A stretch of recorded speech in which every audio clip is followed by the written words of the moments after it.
দেখো এই অঙ্কটি খুব একটা ইম্পর্ট্যান্ট অঙ্ক।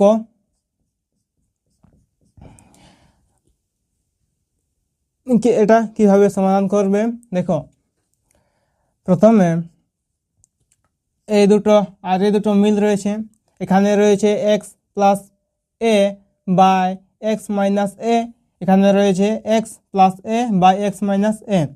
তাহলে এত বড়টা না লিখে এটাকে আমরা ছোট করব। তাহলে এখানে আমরা লিখে দেব ধরি x plus A x minus a সমান, আমরা এটাকে ধরছি পি, ধরি। তাহলে এইটা জায়গায় আমরা কি লিখব, পি। এখানে রয়েছে তাহলে পি স্কোয়ার মাইনাস 5, আর এটাকে না লিখে লিখব পি প্লাস 6 সমান 0, বা পি স্কোয়ার যেমন থাকবে থাকবে মাইনাস। এবার এটাকে আমরা উৎপাদকে বিশ্লেষণ করব। উৎপাদকে বিশ্লেষণ করার জন্য আমি প্রথমে 5টাকে না লিখে আমি প্রথমে পিটাকে লিখছি, পি। এরপর 5টাকে আমরা কিভাবে ভেঙে লিখব, 3 2 গুণে 6, আর 3 আর 2 যোগ করলে হবে 5। তাহলে 3 প্লাস 2 প্লাস 6 সমান 0, বা পি স্কোয়ার মাইনাস, এখানে কিছু নেই মানে কি প্লাস চিহ্ন রয়েছে, তাহলে প্লাসে মাইনাসে মাইনাস, তাহলে 3 ইন্টু পি 3পি,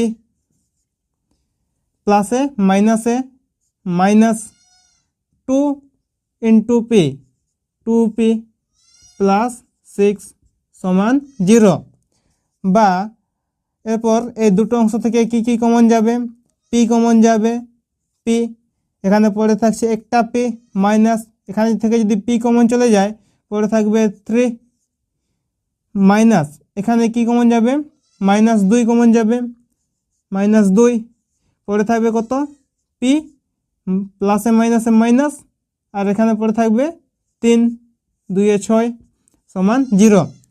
এরপরে এই দুটো অংশ থেকে কি কি কমন যাবে, এখানে রয়েছে পি মাইনাস 3, এখানে রয়েছে পি মাইনাস 3, তাহলে আমরা কমন নেব পি মাইনাস 3, আর পরে থাকছে পি মাইনাস 2, পি মাইনাস 2 সমান 0।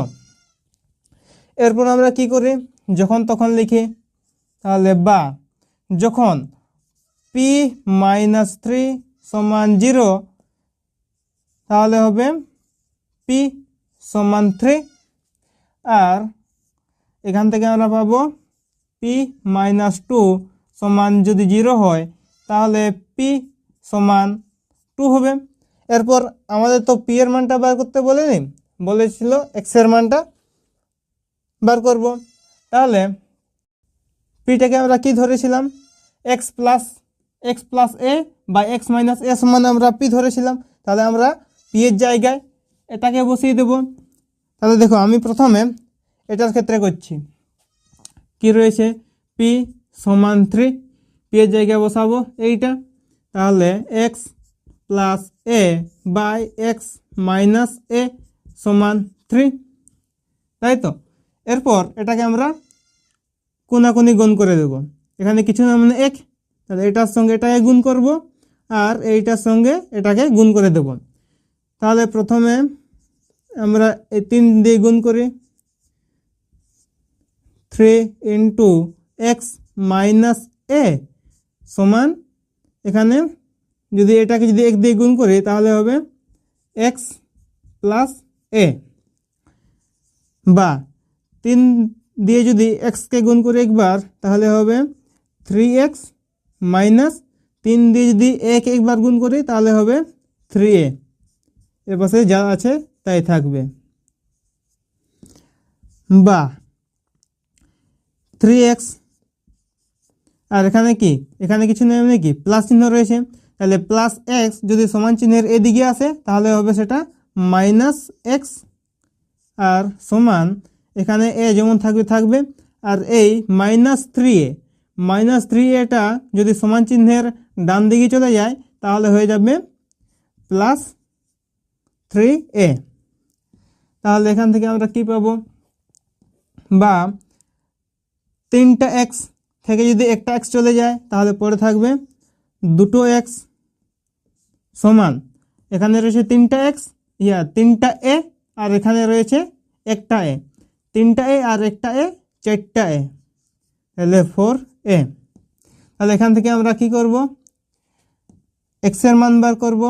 এখানে এক্স যেমন আছে থাকবে, আর 4a, আর এখানে কি 2টা কিসে রয়েছে, 2টা গুণে রয়েছে, সমান চিহ্নের ডান দিকে চলে গেলে হবে ভাগ, তাহলে 2। এবার যদি কাটাকাটি করে তাহলে হবে 2 2 4, তাহলে এক্স সমান আমরা কি পাচ্ছি 2a। এটা হলো আমাদের একটা অ্যান্সার। তারপরে দ্বিতীয়টা কি রয়েছে, পি সমান 2। তাহলে পি সমান 2, পি এর জায়গায় কি বসাবো, x plus a by x minus a সমান 2। এটাকে ঠিক একই রকম, এখানে কিছু না মানে এক, এরপর বজ্রগুণ করে দেবো কোনাকুনি, তাহলে 2 into 2 into x minus a সমান এক্স প্লাস এ, বা 2 দিয়ে যদি একবার এক্সকে গুণ করে তাহলে হবে 2x মাইনাস 2 দিয়ে এ কে গুণ করলে হবে 2a সমান এক্স প্লাস এ, বা এখানে 2x থাকবে, এখানে কিছু না মিলে কি প্লাস চিহ্ন রয়েছে, তাহলে প্লাস এক্স যদি সমান চিহ্নের এদিকে আসে তাহলে হবে মাইনাস এ মাইনাস এক্স সমান এ, আর মাইনাস 2a সমান চিহ্নের ডান দিকে গেলে হবে প্লাস 2a, বা 2x থেকে যদি একটা এক্স চলে যায় তাহলে হবে একটা এক্স সমান 2টা এ আর একটা এ মানে 3a। এটা হলো একটা অ্যান্সার। তাহলে আমরা এক্স এর মান কি পাচ্ছি, এক্স এর মান আমরা কি পাচ্ছি, এক্স সমান একটা পেয়েছি 2a আর একটা পেয়েছি 3a। তাহলে এটা হলো আমাদের অ্যান্সার। ভালো করে নোট ডাউন করে নাও।